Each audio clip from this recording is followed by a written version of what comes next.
Bottom line, while some people on Instagram may be taking photos at Chernobyl to grow their audience, there's no evidence of a surge of influencers heading to the site, and the tweet that sparked this claim used old or misleading photos. With your Verify, I'm Jason Puckett.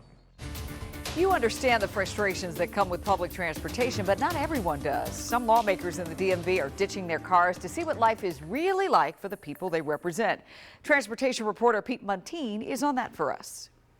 Could you put your car in park and get by for a week? That's the challenge in one of the wealthiest counties in the country. In Montgomery County, there's an average of 2 cars for every household, and it has the congestion to prove it. The car has not moved all week. Montgomery County Councilman Andrew Friedson is among the 10 local lawmakers who have traded their rides for rails and buses all week long. No driving. I hopped on the 101 Express. Friedson showed me his latest commute from Bethesda to council chambers in Rockville. Usually a 20-minute drive took 51 minutes on 2 different buses. If you live along that corridor, it's terrific. If you live outside the corridor, which I also represent, all the way up to Poolsville, it's not nearly as great. Sponsored by organization Action Committee for Transit, this is called the Transit Challenge. But Friedson says it highlights challenges those without cars face every day. I mostly use the Metro, and I am one of the lucky people who gets to use it as a luxury, not as a necessity. On Twitter, others are chiming in with packed buses, blocked crosswalks, and unsafe bike lanes. Friedson says this has brought local lawmakers closer together in hopes of making the county closer, too. You can't have a place unless you can get to it, and that's what public transportation is all about. In Rockville, Pete Muntean, WUSA 9. We're all about women and empowerment here on the news at 11. I've been thinking about it literally all day, starting this morning as the MC for the Women's E3 Summit at the National Museum of African American History and Culture. It started with an insightful conversation with activist and actress Yari Shahidi and her mother Carrie, and it just kept going with a panel featuring Motown president Ethiopia Habtemariam, costume designer Ruth Carter, Starbucks COO Rosalind Brewer, and TV host and chef Carla Hall. Stacey Abrams delivered the keynote speech. All of them stressed the importance of knowing your value and purpose, opening doors for other women, and of course the power of entrepreneurship. It was quite the powerful assembling this morning in the beautiful Museum of African American History and Culture.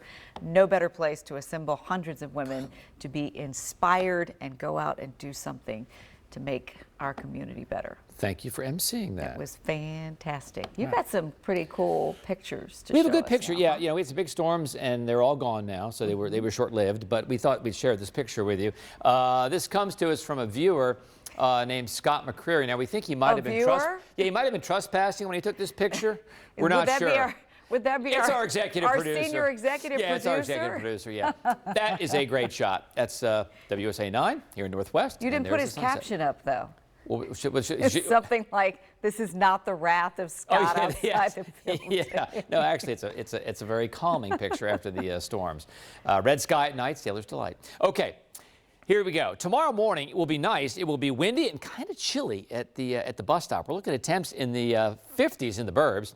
Around 60 downtown, but 65 by 9 o'clock, low 70s by lunchtime, and then mid 70s as the kids head home. So a refreshing day, almost a little touch of a New England sparkler tomorrow. Low humidity and a nice breeze. So temperatures are below average tomorrow at 78. Then we go to 85 on Saturday, which is like average. Then 90 on Sunday, Monday. Then we settle back into the mid 80s on Tuesday. So just a brief heat wave, although it's only 2 days. So for us, 85 on Saturday, warm but not humid. 90 on Sunday, an isolated storm possible, but right now we are not issuing a yellow weather alert. And the beaches look fantastic. Friday, Saturday, and Sunday, we don't see any showers.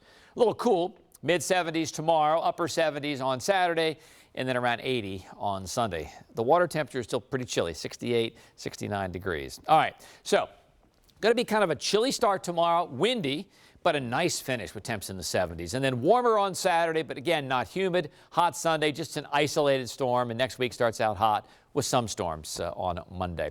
So here are the winds. This is a wind gust tracker. This is a little aggressive. This model is very aggressive with the winds. But 8 o'clock in the morning, it's a snapshot in time, and it's a forecast.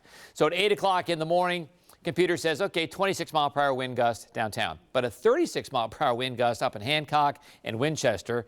And even as we get into the afternoon, around lunchtime, winds still gusting over 20 miles an hour, 25 in Frederick, and by 4 o'clock, winds still gusting over 20.